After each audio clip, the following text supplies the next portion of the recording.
niba ubyuka ufungura telefoni uba utangiye umunsi wishyura amadeni y'abandi aho kwikorera. Kuyobora umunsi wawe bisaba ibintu bibiri imbere ya saa mbiri. Icya mbere ni digital fasting, hagarika telefoni kugeza umunsi utangiye neza. Icya kabiri ni the top 3 rule, andika intego 3 zonyine ugomba kuba warangije uyu munsi ubundi witegure kuzikora. Rero tangira uyu munsi uyobore umunsi wawe. Iyo umaze guhagarika telefoni ndetse n'intego zawe zanditse, dore ibindi bintu 3 bisigaye bigufasha gutsinda isi yose igisinziriye. Icya mbere ni hydration, nywa amazi litiro byibura 1 ukibyuka. Icya kabiri ni physical awakening, kora imyitozo y'iminota 15 gusa. Icya gatatu ni mental fuel, soma page 5 z'igitabo mbere yo gusoma ubutumwa bwa buri muntu.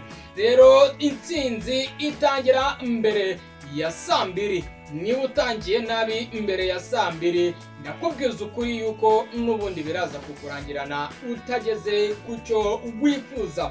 Rero kumenya urutonde rw'ibyo ugomba gukora ntibihagije. Abantu 90% bananirwa kubikora kuko badafite amayeri y'abanyembaraga. Reka nkwereke uburyo bworoshye bwo kubigira akamenyero ugatangira kubishyira mu bikorwa. Takitike ya mbere ni digital fasting. Telefoni yishyire mu kindi cyumba kugira ngo udashukwa. Intego ni ukwirinda dopamine y'abandi. Takitike ya kabiri ni the top 3 rule, intego 3 zandike ku rupapuro uze kuzibona umunsi wose. Ntugapange ibintu bituma unanirwa, kuko bipanze ibintu bituma unanirwa birangira utabikoze. Takitike ya gatatu ni hydration, amazi yawe abe arimo agashyuhe cyangwa se abe arakazuyaza kugira ngo ubwonko bwake vuba. Ibi bituma utagira icyo bita brain fog.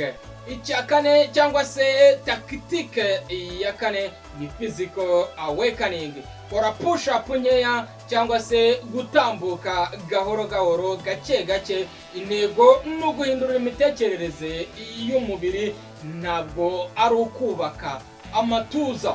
Takitike ya gatanu ni mental fuel, soma igitabo kijyanye n'akazi kawe cyangwa se n'ibyo ukora. Banza urere umutwe wawe mbere yo kurera inda. Icyo nicyo kintu kizagufasha gutsinda mbere ya saa mbiri.